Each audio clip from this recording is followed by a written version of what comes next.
성경 신명기 9장 1절부터 5절까지 보겠습니다. 신명기 9장 1절부터 제가 봉독합니다. 이스라엘아 들으라. 내가 오늘 요단을 건너 너보다 강대한 나라들로 들어가서 그것을 차지하리니 그 성읍들은 크고 성벽은 하늘에 닿았으며 크고 많은 백성은 내가 아는 아낙조산이라. 그에 대한 말을 내가 들었나니 이러기를 누가 아낙조산을 능히 당하리요 하거니와 오늘 너는 알라. 내 하나님 여호와께서 맹렬한 불과 같이 내 앞에 나가신즉 여호와께서 그들을 멸하사 내 앞에 엎드려지게 하시리니 여호와께서 내게 말씀하신 것 같이 너는 그들을 쫓아내며 속히 멸할 것이라. 내 하나님 여호와께서 그들을 내 앞에서 쫓아내신 후에 내가 심중에 이르기를 내 공의로움으로 말미암아 여호와께서 나를 이 땅으로 인도하여 들여서 그것을 차지하게 하셨다 하지 말라. 이 민족이 악함으로 말미암아 여호와께서 그들을 내 앞에서 쫓아내심이니라. 내가 가서 그 땅을 차지함은 내 공의로 말미암음도 아니며 내 마음이 정직함으로 말미암음도 아니요 이 민족이 악함으로 말미암아 내 하나님 여호와께서 그들을 내 앞에서 쫓아내심이라. 여호와께서 이같이 하심은 내 조상 아브라함과 이삭과 야곱에게 하신 맹세를 이루려 하심이니라. 아멘. 오늘 전할 말씀은 믿음으로 얻을 수 있는 가장 큰 선물. 믿음으로 얻는 게 참 많죠. 대부분은 하나님의 은혜를 믿음으로 얻는데, 다르게 말하면 예수님의 공로로 얻는 것인데, 그 중에서 가장 큰 선물이 있다는 거죠. 가장 큰 또 가장 귀한 선물, 그것이 무엇이냐 하는 것을 오늘 말씀할 것인데, 꼭 믿음으로 이 큰 선물을 받아가고, 선물은 펴보면 참 좋은 거잖아요. 그래서 선물 받으셔서 여러분 삶에 펴셔서 그 은혜로 살아갔으면 좋겠다는 생각이 듭니다. 지난주에 하신 말씀이 뭐였습니까? 믿음의 사람이 왜 절망하십니까? 소망의 사람이 왜 절망하십니까? 그 말씀을 했습니다. 믿음의 사람은 소망으로 살아야 되는데 절망하고 사는 사람이 참 많다는, 그러나 절망하지 않아야 된다는 말씀을 했습니다. 이 말씀을 듣고 은혜를 받는 분이 참 많았던 것 같습니다. 의외로요. 근데 그만큼 소망으로 살지 못했다는 말도 되거든요. 믿음의 사람은 소망으로 살아야 하는데 세상 사람과 다를 바 없이 이제 절망 가운데 살았던 사람이 참 많았기 때문에 은혜를 받은 것이 아닌가, 그런 생각을 해 보았습니다. 소망으로 사는 것은 기본입니다. 하나님 믿는 사람들은 소망으로 사는 것은 기본입니다. 왜냐하면 믿음으로 사는 사람이 우리의 삶이니까요. 그런 의미에서 오늘도 소망에 관한 말씀을 좀 하고자 합니다. 믿음으로 꼭 소망으로 살았으면 좋겠고, 특별히 믿음으로 가장 귀한 선물을 받았으면 좋겠습니다. 마태복음 8장 16절로 17절에는 이런 말씀이 있습니다. 저물매 사람들이 귀신 들린 자를 많이 데리고 예수께 오거늘 예수께서 말씀으로 귀신들을 쫓아내시고 병든 자를 다 고치시니 이는 선지자 이사야를 통해 하신 말씀에 우리 연약한 것을 친히 담당하시고 병을 짊으시도다 함을 이루려 하심이더라. 이렇게 기록하고 있습니다. 예수님이 오셔서 병을 고쳐주시되 귀신을 쫓아내고 병자를 고쳐주었습니다. 수많은 사람들을 고쳐주셨죠. 귀신을 쫓아내고 많은 연약함과 병을 고쳐주셨는데, 그렇게 고칠 수 있는 근거가 뭐냐 하면 17절에 선지자 이사야를 통해 하신 말씀에 우리 연약한 것을 친히 담당하고 병을 짊어졌기 때문에 주님이 우리의 병을 고쳐주신다고, 그가 그 몸의 병을 짊어졌기 때문에 고친다고 이렇게 말씀하고 있습니다. 주님이 어떻게 연약함과 병을 짊어졌는가는 이사야서 53장 5절에 잘 나와 있습니다. 거기 보면 이렇게 기록하고 있죠. 그가 찔림은, 여기 그는 예수님이십니다. 그가 찔림은 우리의 허물 때문이요 그가 상함은 우리의 죄악 때문이라. 그가 징계를 받음으로 우리는 평화를 누리고 그가 채찍에 맞음으로 우리는 남을 받도다. 그렇게 기록하고 있습니다. 여기서 어떻게 우리 연약함과 병을 담당했는지를 기록하고 있죠. 이 53장 5절 말씀에는 은혜가 세 가지입니다. 하나는 예수님이 찔리고 상하고 죽으셔서 우리의 죄악을 담당했다는 말이고요. 또 그가 징계를 받음으로, 여기 징계를 받으면 마음의 고통입니다. 우리의 슬픔을 대신한 거죠. 우리 살다 보면 마음의 어려움을 많이 겪습니다. 마음의 고통을 많이 겪는데 주님이 그 슬픔을 대신 아팠다는 거죠. 그래서 우리에게는 평화를, 성령으로 평화를 주시게 되었고, 그가 그 몸의 채찍을 맞음으로 우리의 병들어 고생할 고생을 다 담당했으므로 우리를 치료할 수 있다, 우리에게 남을 주셨다, 그렇게 말씀을 하고 있습니다. 그러므로 우리가 이 은혜를 믿으면 주님이 찔리고 상하시고 죽으셨기 때문에 그것을 믿으면 우리가 죄에서 사함받을 수 있는 것입니다. 또 그가 우리 대신 슬픔을 그 몸에 담당하셨기 때문에 믿으면 어떻게 해요? 하나님 우리에게 오셔서 평화를 우리 마음에 주십니다. 그가 우리 대신 채찍에 맞아 우리가 병들어 고생할 것을 그 몸에 다 담당했기 때문에 우리가 그를 믿으면 주님이 오셔서 우리를 치료하시고 우리는 나음을 입을 수가 있는 것입니다. 믿음으로 죄 사함 받을 수 있고, 믿음으로 마음의 평화를 얻을 수 있고, 또 믿음으로 병 고침 받아 건강하게 살 수 있다고 그렇게 말씀하고 있습니다. 근데 아까 마태복음 8장 16절에는 주님이 병을 고치되 먼저는 귀신을 쫓아내고 병을 고쳤다고 그렇게 기록되어 있습니다. 왜 주님이 귀신을 쫓아내고 병을 고쳤겠느냐 하는 겁니다. 이 말씀은 정말 영적으로 보면 맞는 것입니다. 우리가 하나님을 떠나면 악한 영들이 우리를 주관하게 되죠. 귀신들이 우리를 주관하게 됩니다. 그래서 성경은 하나님을 떠나 사는 사람들에게 악한 영이 있다고, 하나님이 계시지 않고 악한 영이, 귀신들이 있다고 그렇게 말씀합니다. 그래서 이 귀신들이 사실은 우리 마음의 병도 들게 합니다. 이 귀신들이 우리 마음에 역사하사 서로 시기하고 욕심하고 상처를 주고 살게 합니다. 그래서 마음이 병이 드는 거죠. 우리는 늘 사람과 싸우고 하는데 사실은 하나님은 그 사람 뒤에 그 사람으로 하여금 욕심을 부리고 싸우게 하는 그 뭔가가 있다고 말합니다. 그래서 우리가 살다 보면 이런 경험을 하잖아요. 내가 내 마음을 어찌할 수 없을 때가 참 많아요.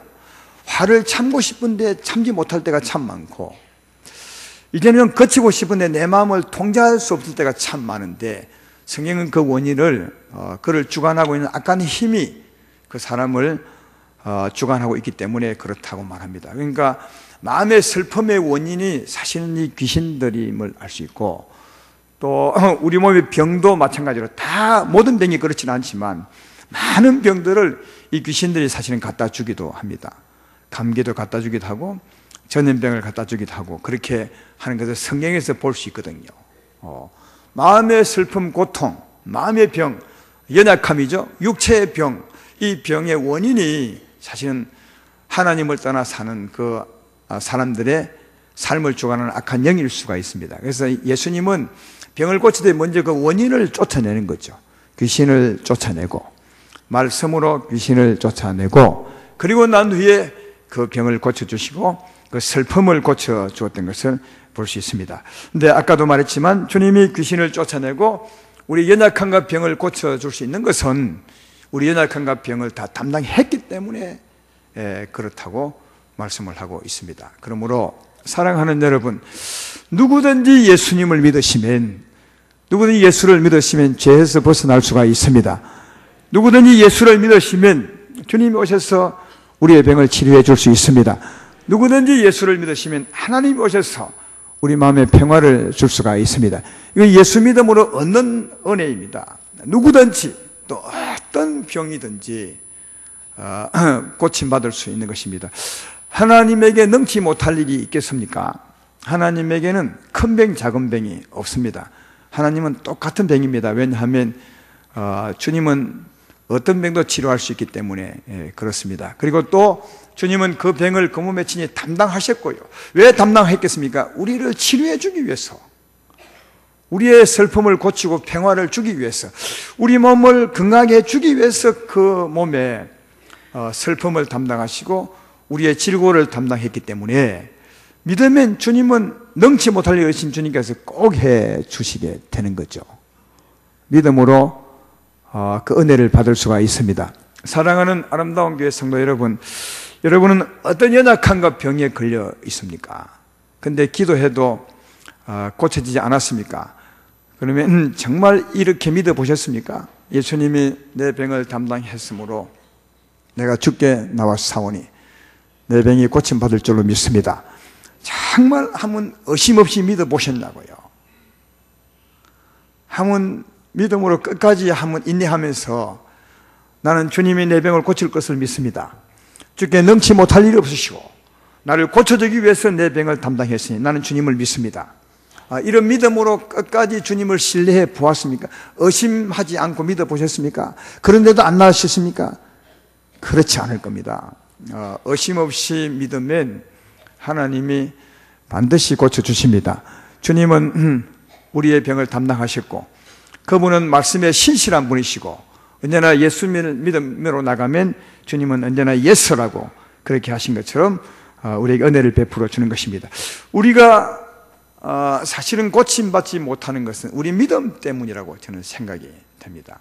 많은 분들이 나도 경험하고 또 그렇게 살아본 적이 있지만 많은 분들이 이렇게 생각합니다. 내 병은 주님이 못 고칠 것이야.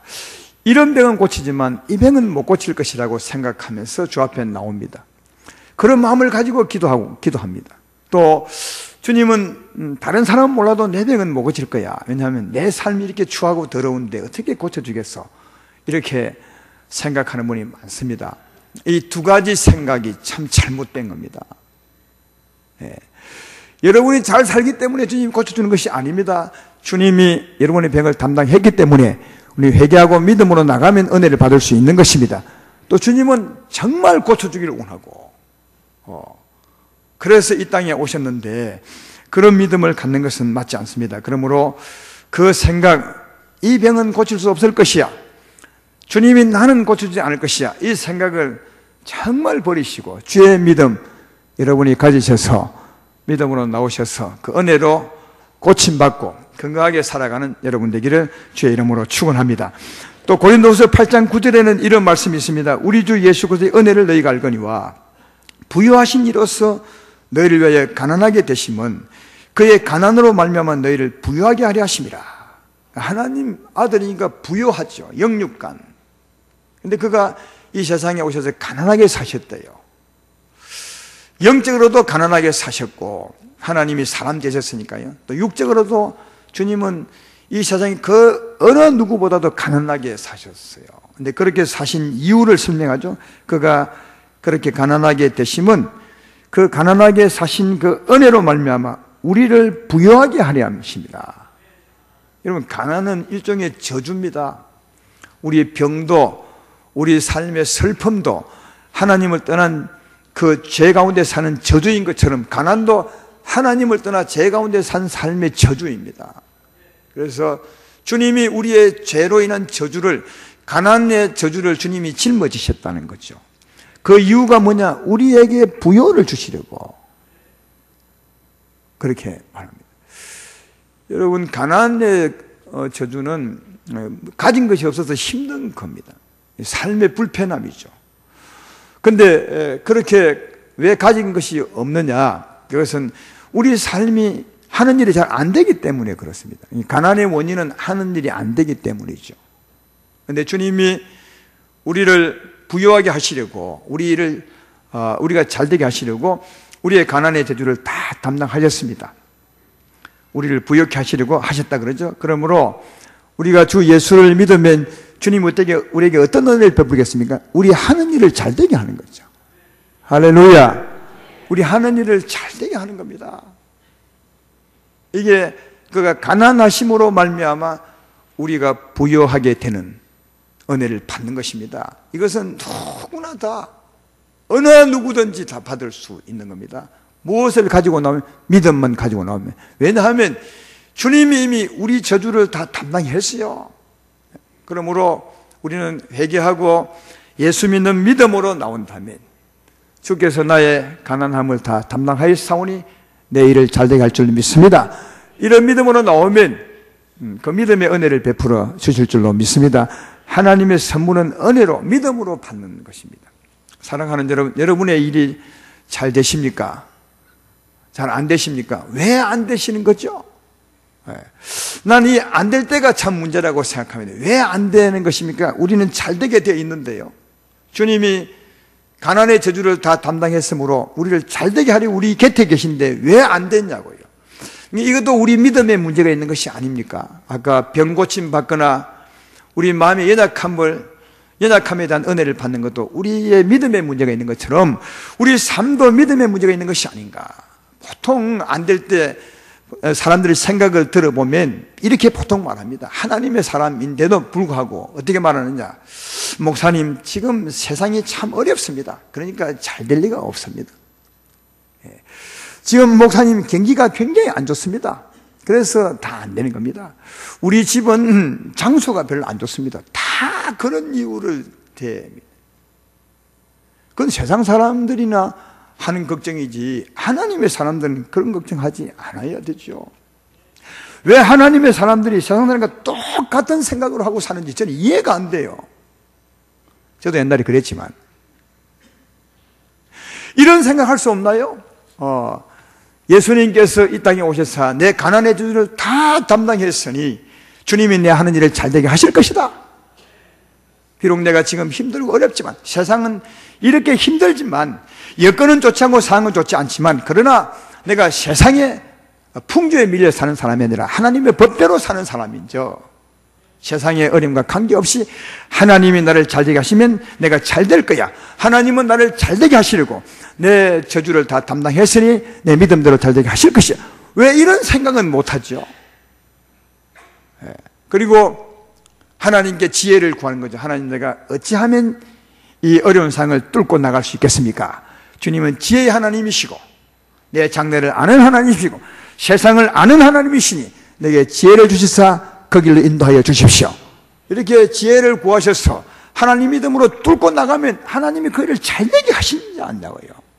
근데 우리는 처음부터 패배한 마음으로 출발하죠. 안 될 거야. 세상이 이런데 될 수 있겠어? 아무리 하나님 믿는 사람이라도 그렇지.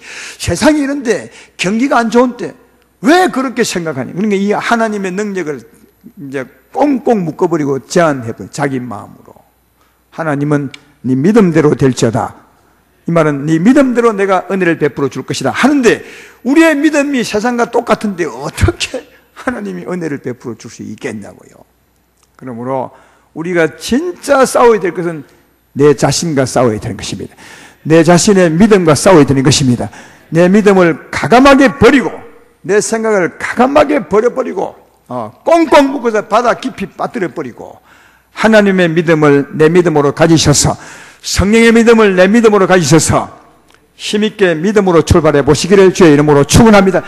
믿음은 어려울 때 더 빛을 발휘하는 겁니다. 어려울 때 내가 도무지 할 수 없을 때 그때 하나님을 믿는 거죠. 근데 하나님은 내가 도무지 할 수 없는 것을 풀어주시고 하나님이 하셨음을 나타내시고 영광을 드러내시고 하나님 이름을 높이는 것이 하나님 아니겠습니까? 우리가 할 일이면 우리가 하면 되죠. 우리가 할 수 없을 때 하나님을 믿는 것이고 물론 할 수 있을 때도 믿는 것입니다. 그래야 그 일이 형통케 되겠죠. 그 일 후의 결과도 잘 될 것 아니겠습니까? 어려우나 쉬우나 우리가 믿고 살 분은 하나님이심을 알 수가 있습니다. 근데 보통 어려울 때 세상 사람처럼 된다는 겁니다. 그래서 어려울 때도 그렇게 되지 말고 오히려 어려울 때 하나님을 더 붙든다면 그것을 푸시고 세워줄 리가 하나님 아니시겠는가 그렇게 생각합니다. 내 믿음을 버리시고 하나님 믿음을 가지셔서 믿음으로 승리하시는 또 은혜를 받고 살아가기를 주의 이름으로 축원합니다. 지금 제가 말씀한 것도 믿음으로 받는 은혜의 선물이에요. 근데 하나님 우리에게 가장 주고 싶은 선물, 우리는 반드시 받아야 될 가장 큰 선물이 뭐겠냐는 거죠. 선물 중에서도 큰 선물이 있고 귀한 선물이 있잖아요. 이 선물은 신약에서는 잘 안 나와 있는데 구약에는 아주 뚜렷하게 나와 있습니다. 가장 큰 선물. 누구나 보면 이게 가장 큰 선물이구나 할 만큼 구약에는 뚜렷하게 나와 있는 게 있습니다. 그게 뭔지 아십니까? 하나님께서 구약시대 때 자기 백성들에게 꼭 주고 싶었던 선물, 백성들은 반드시 받아야 될 선물이 뭔지 아십니까? 그 땅이었습니다. 그 땅이었습니다. 하나님이 그 땅을 약속해 주세요. 그래서 그 땅을 약속의 땅이라 그렇게 말합니다. 이 땅에 대한 말씀을 쭉 처음부터 보면 창세기부터 이미, 그것도 창세기 1장부터 하나님이 기록하고 있는 것을 볼 수 있습니다. 창세기 1장 27절 28절에 보십시오. 하나님이 자기 형상 곧 하나님의 형상대로 사람을 창조하시되 남자와 여자를 창조하시고 하나님이 그들에게 복을 주시며 하나님 그들에게 이르시되 생육하고 번성하여 땅에 충만하라. 땅을 정복하라. 그렇게 생육하고 번성한 사람들에게 땅에 충만하라. 그리고 그 땅을 정복한다는 말은 전에 말씀해 땅에 있는 것을 누리는 거죠. 땅에 참으로 많은 것이 있는데 그것을 찾아서 자기 것으로 삼고 은혜를 누리며 살라는 말이 땅을 정복하는 거죠. 땅을 차지하는 것과 정복은 다른 거죠. 정복은 가는 것을 다 찾아서 누리는 겁니다. 우리 인생을 처음 창조하고 난 후에 하나님이 그 땅을 주셨어요. 그 땅을 정복하고 살라. 이게 복 중의 하나였음을 알 수가 있는데 이 땅에 대한 하나님의 약속은 그 먼 훗날 아브라함에게도 창세 때 보면 그건 먼 훗날이죠. 우리 때 보면 먼 전인데요. 아브라함에게도 말씀을 했습니다. 창세기 15장에 보면 어느 날 이 아브라함이 속이 상해 있습니다. 왜냐하면 하나님께서 자녀를 주신다고 했는데 세월이 지나도 자녀를 안 주는 겁니다. 그래서 길 가다가 데려온 아들 엘리에셀을 그냥 아들로 삼았으면 상속자로 삼았으면 좋겠다 이런 마음으로 속상해 있을 때 하나님이 찾아오십니다. 그리고 이제 아브라함을 밤에 밖으로 이끌어내셔서 하늘에 많은 별을 보게 하면서 하신 말씀이 있습니다. 창세기 15장 4절로 7절에 있죠. 이렇게 말합니다. 여호와 하나님이 그에게 임하여 이르시되 그 사람이 내 상속자가 아니라 엘리에셀을 두고 하는 말이죠. 내 몸에서 날 자가 내 상속자가 되리라 하시고 그를 이끌어 밖으로 나가 이르시되 하늘을 우러러 무뼈를 셀 수 있나 보라. 또 그에게 이르시되 내 자손이 이와 같으리라. 아브라함이 여호와를 믿으니 여호와께서 이를 그의 의로 여기시고 또 그에게 이르시되 나는 이 땅을 내게 주어 내 소유를 삼게 하리고 너를 갈대아인의 우리에서 이끌어낸 여호와로라.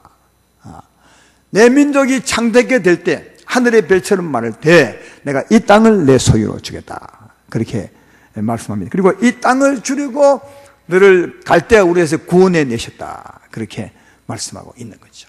그런데 이 뒤에 아브라함과의 대화를 보면 지금 바로 주는 것이 아니라 네 백성이 이방 나라에 가서 한 400년 동안 종살이 하다가 그들을 섬기다가 거기서 나와서 이 땅을 차지하게 될 것이라. 그렇게 말씀하는 것을 볼 수가 있습니다. 그래서 이 하나님이 아브라함에게 말씀한 대로 그 후에 아브라함의 후손 중에 한 사람 요셉이 애굽 땅으로 갔죠. 그 요셉으로 말미암아 아브라함의 후손들이 다 애굽으로 가서 430년 동안 하나님 말씀대로 굉장히 고생하며 종살이하죠. 그래서 400년이 지나고 난 후에 너무 힘들어서 이들이 신음하게 됩니다. 부러지게 됩니다. 너무 고통스러워 삶이 힘들어서 막 부러지더니 하나님이 그 소리를 들었습니다. 그리고 하나님이 어떻게 하냐면 그게 출애굽기 2장 23절로 25절에 있습니다. 거기 보겠습니다. 여러 해 후에 430년 후에 그 말이죠. 애굽 왕은 죽었고 이스라엘 자손은 고된 노동으로 말미암아 탄식하임에 부러지서니 그 고된 노동으로 말미암아 부르는 소리가 하나님께 상달된지라. 하나님이 그들의 고통 소리를 들으시고 하나님이 아브라함과 이삭과 야곱에게 세운 그 언약을 기억하사 하나님이 이스라엘 자손을 돌보셨고 하나님이 그들을 기억하였더라. 그 고통 소리를 듣고 하나님이 뭘 기억했다고? 아브라함에게 약속한 것들을 기억했어요. 아브라함이 약속한 게 뭡니까? 이 땅을 내게 주리라. 400년 후에 먼 세월이 지난 후에 네 조상이 네 백성이 나와서 이 땅을 차지하게 될 것이다. 이 약속했잖아요. 403년 전에 그 약속을 기억하신 거죠. 그래서 이제는 이 백성을 내가 언약한 대로 그 땅을 줘야 되겠구나 이렇게 생각하고 이제 모세를 찾아가서 모세에게 말씀합니다. 그게 출애굽기 3장 7절로 8절에 있습니다. 거기에 보면 모세에게 이렇게 말합니다. 여호와께서 이르시되 내가 애굽에 있는 내 백성의 고통을 분명히 보고 그들이 그들의 감독자로 말미암아 부르짖음을 듣고 그 근심을 알고 내가 내려가서 그들을 애굽인의 손에서 건져내고 그들을 그 땅에서 인도하여 아름답고 광대한 땅, 젖과 꿀이 흐르는 땅, 곧 가나안 족속, 헷 족속, 아모리 족속, 벌 족속, 히 족속, 예부 족속의 지방에 데려가려 하노라. 그렇게 말합니다. 먼 세월 전에 아브라함에게 약속한 것을 다 기억하고 이제 그 일을 내가 해야 되겠구나, 그 땅을 드디어 줘야 되겠구나 이렇게 생각하고 모세에게 찾아가서 내가 너로 하여금 그 백성을 이끌어내어서 내가 주려 한 그 땅을 내가 주리라, 그 땅을 데려가리라 그렇게 말씀합니다. 이 말씀 후에 우리가 알고 있다시피 모세를 통해서 그 백성을 구원해내시고 그리고 하나님이 앞서가셔서 그 땅을 차지해 준 겁니다. 여러분, 구약시대 때 가장 큰 선물은 이 땅을 차지하는 거죠. 그러면 그 땅이 오늘날 우리와 무슨 관계가 있습니까? 그렇게 묻겠죠. 관계가 있습니다. 이 성경은 구약을 위해 기록한 것이 아니라 오늘날 우리를 위해 기록한 것입니다. 구약을 위해 기록했다면 이미 그들은 지나간 역사인데 이 성경이 뭐 필요하겠습니까? 근데 그때 역사를 기록해서 우리에게 주시면 우리를 위한 기록인데, 그러면 구약시대 때 그들이 선물, 가장 큰 선물, 가장 귀한 선물, 그 땅을 선물로 받았는데 오늘날 그 땅은 우리에게 무엇이죠? 이걸 아는 게 믿음이라고요. 이걸 알고 믿는 게 우리 신앙생활인 겁니다. 그 땅이 뭐죠? 하나님이 가장 주고 싶어한 그 땅, 그 백성이 꼭 반드시 받아야 될 땅, 구원의 목적지. 내가 너희를 구원하여 그 땅에 이르게 하리라. 그리고 그 땅을 정복하여 살게 하리라. 그 땅은 아름답고 광대하고 젖과 꿀이 흐른 땅이라. 이 땅을 내게 주는 것이 내 구원의 목표라. 이게 가장 큰 선물이라.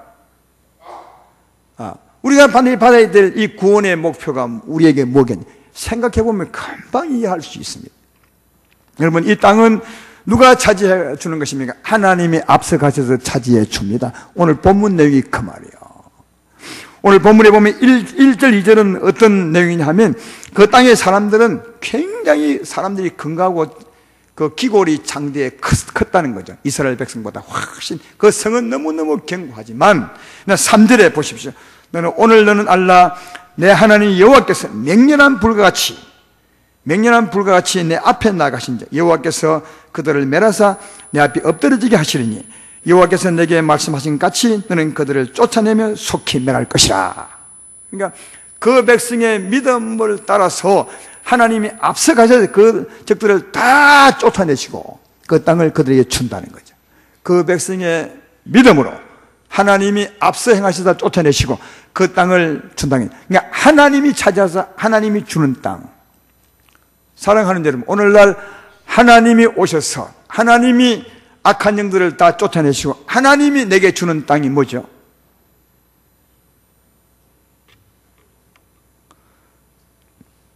이 말씀 제가 참 많이 했는데 몰라도 괜찮아요. 제가 설명할 테니까. 하나님이 오셔서, 성령이 오셔서 이때처럼 우리 앞서 나가셔서 우리의 적들을 다 몰아내시고 하나님이 차지하사 우리에게 준 땅이 뭐냐고요. 예, 하나님이 어디에 임하여 오셨어요? 우리에게. 그 다음 우리에게 있는 악한 영들을 다 쫓아내시고 이 땅을 하나님이 차지하셨습니다. 믿음의 남이랍시다. 우리의 심령 아니냐고요. 예, 이게 약속의 땅이에요. 구약은 그걸 계속 얘기해 주고 있는 거예요. 오늘 보이지 않는 하나님이 오셔서 영들을, 우리의 적들을 다 쫓아내시고, 우리의 적이 어디 있었는데요? 여러분의 적이 어디 계셨습니까? 여러분 개인의 적이 어디 있어요? 여러분의 심령에 있었잖아요. 귀신도 우리 안에 있었고, 귀신이 주고 간 악한 영들이 우리 안에 다 있어요. 욕심과 탐욕과 거짓과 불의가 전부 이 안에 있죠. 이런 걸 전부 몰아내고 우리를 차지하신 성령이 우리를 차지한 마음, 누구의 믿음대로? 우리의 믿음대로. 여러분의 심령이 약속의 땅입니다. 그렇죠.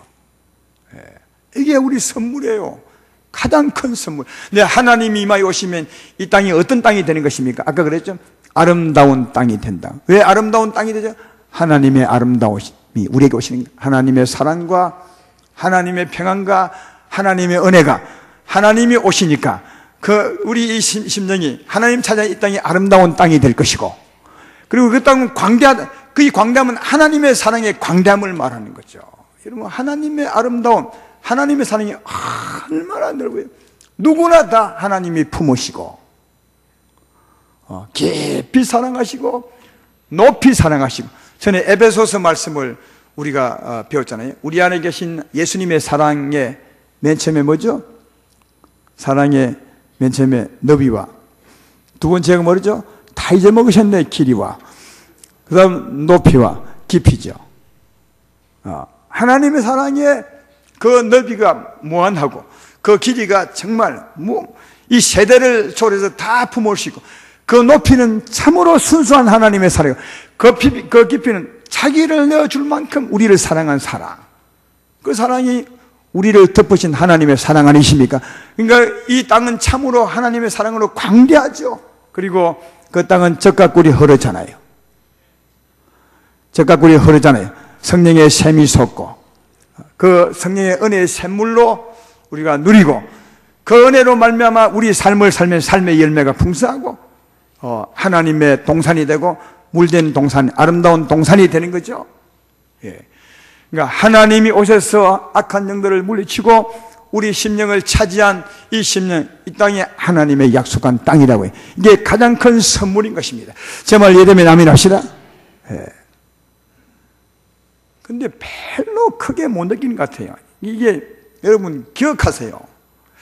보이는 걸 믿는 게 믿음이 아니고, 성경은 보이는 걸 통해서 보이지 않는 하나님을 설명하고 보이지 않는 하나님의 역사를 그걸 믿고 사는 게 이게 진짜 신앙이에요.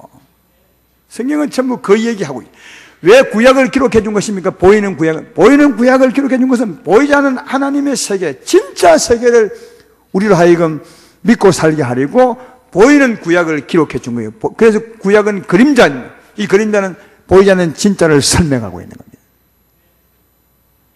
그러니까 구약시대 때 그 땅, 그토록 주고 싶어 했던 그 땅, 백성이 꼭 받아야 될 가장 귀한 선물, 그 땅은 오늘날 하나님이, 성령 하나님이 우리에게 오셔서 우리의 심령을 차지함으로 이 심령이 너무 아름답고 예수의 사랑으로 광대하고 성령의 샘이 솟고 젖과 꿀이 흐르는 그 땅, 이 땅이 우리에게 주고자 하는 하나님의 선물임을 잘 알 수가 있습니다. 이 선물을 꼭 받아 사시기를 주의 이름으로 축원합니다. 근데 이 땅도, 이 선물도 믿음으로 받는다는 거예요. 이 땅도, 이 은혜도 믿음으로 받는 것입니다. 아까 하나님이 아브라함을 찾아오셔서 말씀하다니, 아브라함이 그 땅을 주십시오, 내가 착하게 살게 사오니 그 대가를 주십시오, 그렇게 한 적이 없어요. 또 하나님도 네가 착하게 살면 이 땅을 주리라, 그런 적이 없어요. 아브라함이 아무 말도 하지 않았는데 하나님이 일방적으로 주시겠다고 말씀하셨어요. 선물이에요. 아브라함이 하나님께 묻습니다. 하나님이 그 땅을 준다 하니까 아브라함이 묻죠. 그 뒤에 하나님, 내게 땅을 준다고 했는데 그 땅을 주신다는 그 보장이 어디 있습니까? 이렇게 했을 때 하나님이 아브라함에게 약속을 해요. 짐승을 잡아다가 그래서 쪼개서 언약을 세우죠. 짐승을 죽게 해서 그 약속으로 그 땅을 주겠다고 말해요. 여러분, 구약의 이 짐승의 죽음은 예수의 죽음을 말하는 거 아니겠습니까? 수없이 들으셨죠? 오늘날 예수의 십자가 죽음으로 그 땅을 주겠다고 하나님이 일방적으로 약속하신 것이죠. 그러니까 믿음으로 얻는 선물임을 잘 알 수가 있고, 오늘 본문에도 말씀하지 않습니까? 3절에는 내가 앞서가서서 그 적들을 다 물리치고 이 땅을 차지하게 하리라 하는데, 4절에 보면 4절 5절에 뭐라 합니까? 한번 읽어볼까요? 내 하나님 여호와께서 그들을 내 앞에 쫓아내신 후에 내가 심중에 이르기를, 내 공의로움으로 말미암아 여호와께서 나를 이 땅을 인도하여 들여서 그것을 차지하게 하셨다 하지 말라. 이 민족이 악함으로 말미암아 여호와께서 그들을 내 앞에서 쫓아내심이니라. 내가 가서 그 땅을 차지하면 내 공의로 말미암다 아니며 내 마음이 정직함으로 말미암다 아니요, 이 민족이 악함으로 말미암아 내 여호와 하나님께서 그들을 내 앞에 쫓아내심이라. 여호와께서 이같이 하시면 내 조상 아브라함과 이삭과 야곱에게 하신 맹세를 이루려 하심이라. 분명히 말하죠. 네가 착해서 그 땅 주는 게 아니라는 거예요. 네가 의로워서 지금까지 잘 살았기 때문에 그 땅을 주는 것이 아니라 네를 차지하고 있는 이 영이 너무 악해서 쫓아내야 되고, 그리고 아브라함에게 약속한 그 언약 때문에 내가 이 땅을 주는 것이라. 그러므로 사랑하는 여러분, 이 땅을 얻는 것은 여러분의 수고와 노력이 아니라 믿음으로 얻을 수 있습니다. 믿음으로 얻을 수 있습니다. 그런데 이 믿음은 아까 하나님 옷에 차지하는 건데 단지 성령을 얻는 것이 아니에요. 우리가 처음 믿을 때 예수 믿음으로 회개하고 예수의 십자가를 믿으면 성령을 선물로 받는데 영생을 얻는 거죠. 그건 너무 쉬운 거예요. 제일 처음 얻는 거고, 여기 믿음은 그런 것이 아니라 단지 성령을 얻는 것이 아니라 성령이 나를 차지하는 거죠. 내게 있는 적을 다 쫓아내고 성령이 나를 완전히 차지하사 성령의 은혜로 사는 삶을 말하는 거죠. 그 땅은요. 그러니까 이것은 단지 성령 얻는 믿음이 아니라 주님이 나를 차지하는, 그래서 그 은혜를 누리고 사는 것이니까 주님이 나를 차지하게 하는 그 믿음이 필요한 거예요. 그냥 믿음으로 영생 얻는 차원은 정말 다른 차원. 이 믿음이 어떤 믿음이냐, 오늘 저는 이 믿음을 꼭 소개해서 이것을 선물로 받게 하고 싶은 것입니다. 이 하나님께서 이스라엘 백성들에게 이 땅을 줄 때는 광야를 지나게 하여 이 땅을 주셨어요. 이미 구원받은 백성들에게 광야를 지나게 하사 이 땅을 주셨어요. 그러니까 이 백성들도 광야를 지나고 난 후에 드디어 이 선물을 받았다고요. 구원받고 난 오랜 후에, 광야를 지나고 난 후에 이 선물을 받았던 것을 꼭 기억하셔야 돼요. 그럼 하나님이 왜 광야를 지나고 난 후에 이 백성들의 믿음에 따라서 그 은혜의 땅 가장 귀한 선물을 주셨겠느냐 하는 것을 이해하셔야 돼요. 그래서 하나님이 그 백성, 이 은혜의 땅 선물 주기 위해서 광야를 지나게 하신 의도가 있는 겁니다. 이 광야를 지나게 하신 하나님의 의도에 대해서는 지난 금요일날 제가 자세하게 설명을 했어요. 혹시 오늘 말씀 제가 하겠지만 이해 못한 분은 금요 기도의 말씀을 한번 들어보시면 정말 잘 이해할 수 있고, 그래서 가능하시면 여러분들은 좀 공적인 예배는 좀 많이 나오시면 참 좋겠다는 생각이 듭니다. 금요 설교한 것을 또 한 되풀이 할 수는 없잖아요. 그런데 한 번 더 제가 간단하게 설명은 해야 되겠죠.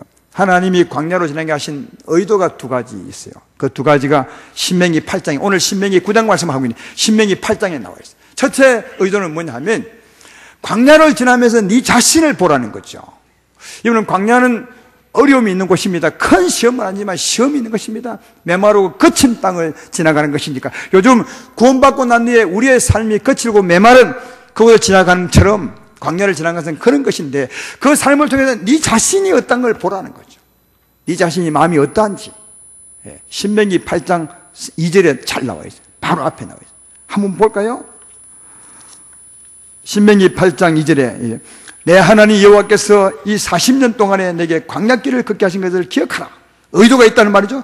이는 너를 낮추시며 너를 시험하자 내 마음이 어떠한지 그 명령을 지키는지 아니 지키는지 알려 하심이라. 메마르고 거친 땅을 지나갈 때 그때 네 마음이 어떠하더냐, 기분 좋더냐, 은혜가 넘치더냐, 아니면은 그때마다 신경이 나고 짜증이 나고 원망과 불평이 솟더냐, 네 자신을 보라는 거죠. 여러분 어땠습니까? 그들은 광야를 지날 때마다 어려운 일이 있을 때마다 원망하고 불평하고 욕심부리고 싸우고 항상 그랬어. 항상. 이 말씀에 의하면 네 자신을 보라. 우리 자신을 볼 때는 끊임없이 악이 솟는 거죠. 어둠이 막 솟아나. 그래서 하나님 말하되 그 마음으로 하나님을 따라갈 수 있느냐 없느냐를 네 보라. 도무지 따를 수 없는 거죠. 하나님이 그걸 보게 한 겁니다. 네 자신을 보라. 사랑하는 성도 여러분, 우리가 구원받고 난 후에 우리도 이 하나님의 경륜에 의하면 이 광야를 지나가는데, 그때 하나님 우리를 향하는 의도가 뭐냐, 네 자신을 보라는 거죠. 내가 착하게 살 있느냐 없느냐 그게 아니라 네 자신이 어떠냐, 네 마음, 그 마음 가지고 하나님의 뜻을 따라 살 수 있느냐 없느냐를 보라. 여러분 지난 날을 살아오셨으니까 알잖아요. 이 말씀 앞에서 뒤로 한번 돌아보십시오. 살 수 있었습니까? 여러분의 마음으로 도무지 살 수 없죠. 내게는 악밖에 없어요. 어둠밖에 없고 정말 부패한 마음밖에 없다는 것은 충분히 깨달을 수 있을 것이다. 이게 한 가지 이유고요. 또 하나는 뭐냐 하면 그 3절에 나와 있는 겁니다. 그러면 광야에서 너를 이끄신 이가 누구냐? 광야에서 하나님을 따라가신 이가 누구냐? 너의 생명이 누구였으며 힘을 주는 이가 누구였으며 너에게 은혜를 베푼 이가 누구였느냐? 하나님이시죠. 광야에서 만나를 먹이시고 생명을 주시고 힘을 주시고 물을 주시고 만족을 주시고, 그래서 하나님의 불기둥 구름기둥을 따라가신 이가 누구냐? 하나님이시라는 거예요. 그러니까 이 두 가지를 보게 한 거죠. 하나는 너를 보고 하나는 하나님을 보는 겁니다. 나를 보는 이유는 내 힘으로는 도무지 하나님을 따라갈 수 없구나, 이걸 보는 것이고, 그러면 누구를 따라가냐? 하나님의 힘으로, 하나님의 은혜로 하나님을 따라 살아갈 수 있구나, 이걸 보게 하는 거죠. 이 두 가지를 보게 한 이유가 뭐겠습니까? 그건 간단하죠. 그것은 나를 버리고 누구를요? 주님을 의지하라는 거죠. 할렐루야. 나를 버리고 주님을 의지. 여러분, 예수 믿고 난 뒤에 하나님 우리에게 바라는 의도가 뭐냐? 너를 알고 너를 버리고 하나님을 알고 하나님을 의지하라. 근데 이스라엘 백성은 광야 40년 동안 이걸 깨닫지 못해 다 죽었어요. 40년 동안 이 하나님의 의도를 몰라가지고 다 죽었어요. 이 의도를 알면 금방 자신을 보고 하나님을 의지할 텐데 다 버렸어요. 세 사람밖에 못 살았어요. 근데 정말 이런 눈으로 오늘날 교회를 살펴도 교회들이 대부분이 그래요. 자신을 절대로 안 봅니다. 어른이 있으면 하나님 왜 이러십니까? 내가 무엇을 잘못한 것인데 이렇게 어렵게 하십니까? 맨날 원망과 불평만 하지. 내가 참으로 못된 사람이구나, 내 악에는, 내 마음에는 선한 것이 없구나, 끊임없이 손은 악이구나, 이걸 보는 사람이 없다니까요.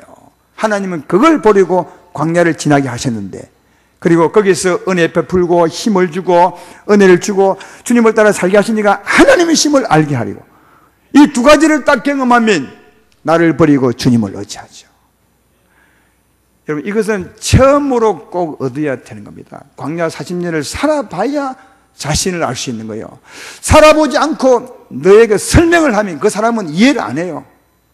우리 사람은 선한 것이 없습니다, 추합니다, 아무리 설명해도 본인이 수긍 안 해요. 이해는 하지만.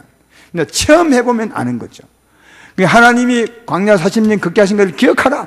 네 자신을 보기 위한 것이다. 그래서 체험을 통해서 자신을 볼 수 있는 거죠. 그게 진짜 자기 재산이 되는 거죠. 그리고 하나님을 알 수 있는 거죠. 이렇게 체험을 통해서 자신을 보고 하나님을 아신 분들은 절대로 자기 의지하지 않죠. 주여 나를 버리면. 이런 사람의 기도는 어떻게 하겠습니까?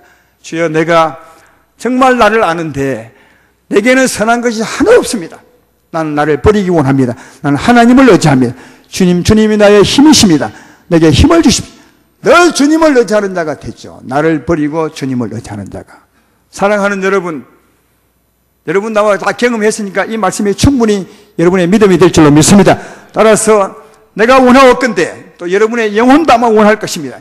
여러분을 버리시고 주님을 의지하시길 주의 이름으로 축원합니다. 근데 우리 마음에 이 두 가지 마음이 있는 겁니다. 광야는 떨어졌지만 우리 마음에 내가 있는 거죠. 끊임없이 솟는 육체와 정욕이 있는가 하면 하나님의 성령도 있습니다. 내 말 이해되면 아멘 합시다. 자, 이 두 가지 마음이 동시에 존재하지는 않아요. 동시에 나를 주관하지는 않아요. 내가 살면 주님이 힘을 못 쓰고요. 주의 성령이 힘을 쓰면 내가 힘을 못 써요. 동시에 나도 힘쓰고 성령이 힘쓰지는 못하다고요. 왜? 나는 한 사람이니까. 그러면 나를 버리고 주님으로 살아야 될 텐데, 주님이 나를 찾아야 될 텐데 어떻게 나를 죽일 수 있나요? 내가 죽어야 주님이 산다. 지난번에 그런 노래도 있더만요. 찬양. 내가 죽고 주가 살고, 내가 죽고 주가 살고. 그러니까 내가 죽어야 주님이 사는 겁니다. 내가 살면 주님이 살지 못하는 거죠. 그러면 어떻게 내가 죽어야 되는데 내가 어떻게 나를 죽일 수 있냐고요. 내가 죽어야 주님이 사는데, 주의 성령이 나를 차지하시는데, 그러면 내 힘이 되는데 어떻게 내가 죽을 수 있냐고요. 어떻게 죽죠? 이게 우리 믿음입니다. 그래서 예수님이 십자가에 죽으셨습니다. 예수님의 십자가를 우리가 죽을 수 있는 거예요.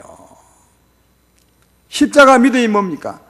내가 예수와 함께 십자가에 못 박혔나니, 다르게 말하면 내가 죽었나니 이제는 예수님이 사신 것입니다. 할렐루야. 로마서 6장 6절로 7절에도 우리가 알거니와 우리의 사람이 예수와 함께 십자가에 못 박혔는데 제 몸이 말하여 내가 죽고, 그 다음 누가 살죠? 예수님이, 성령이 사시는 거죠.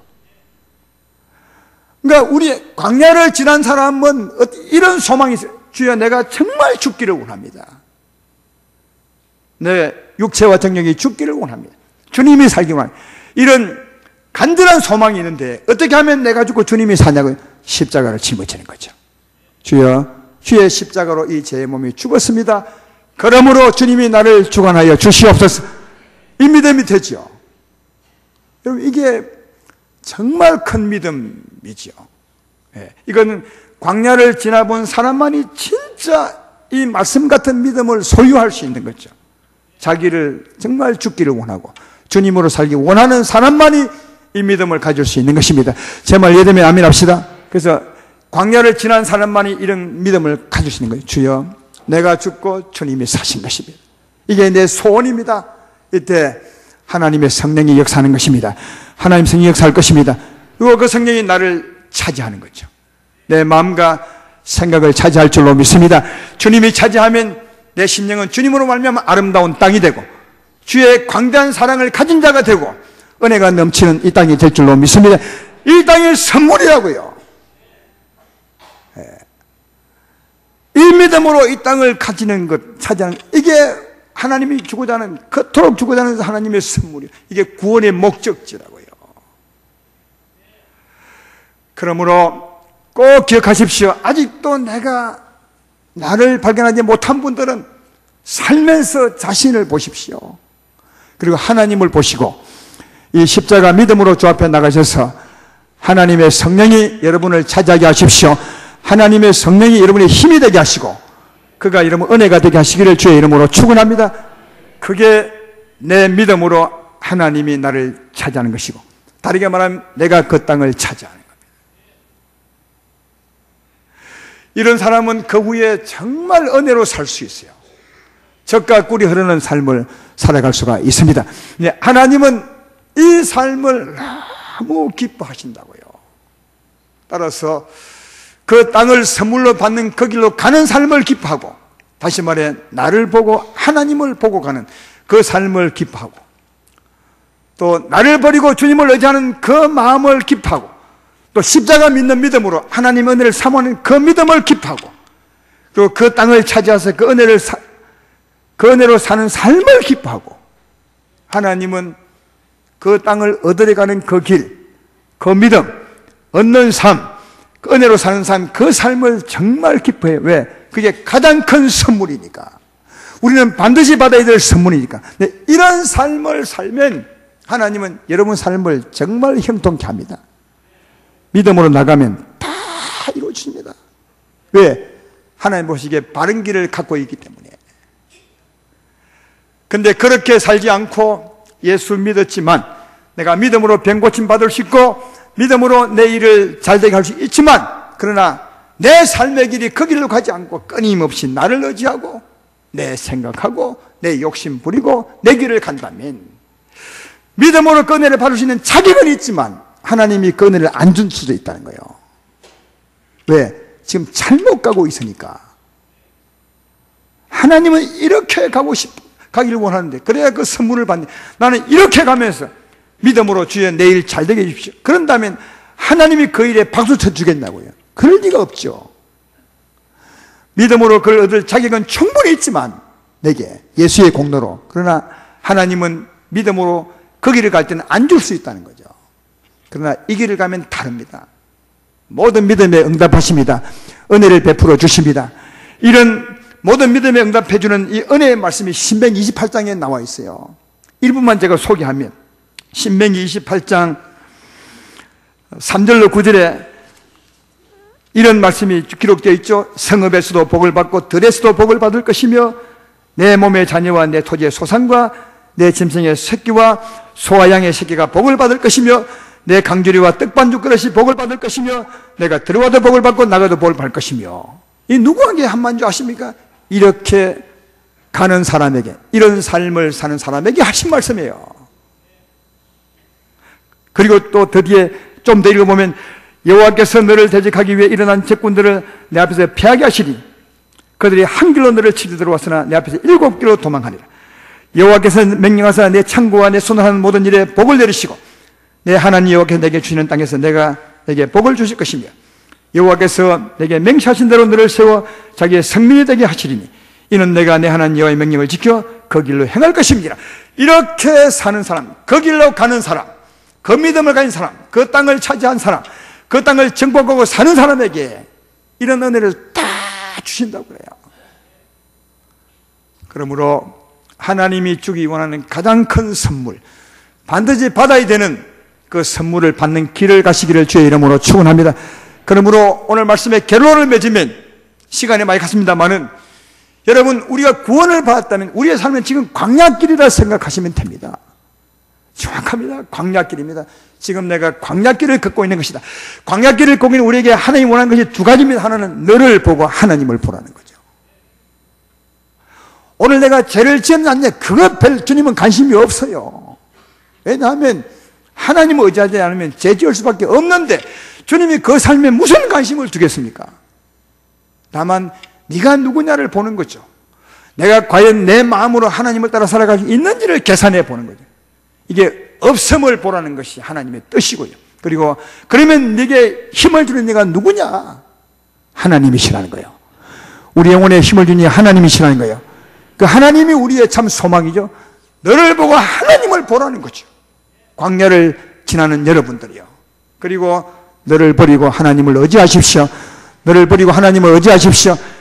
그렇게 나를 버리고 하나님을 의지하는 것은 어떤 믿음이냐? 십자가 믿는 믿음입니다. 주야, 내가 주와 함께 죽었사오니 주님이 나를 주관하여 주시옵소서.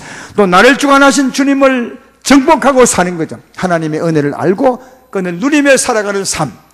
이 삶이 선물 받는 길로 가는 것이요, 선물을 받는 것이요, 선물을 누리며 사는 것인지 이렇게 살아감으로 하나님의 기쁨이 될 뿐 아니라 여러분의 복이 되기를 바라고, 그리고 그런 삶을 사는 여러분에게 믿음으로 온갖 복을 받기를 주의 이름으로 축원합니다.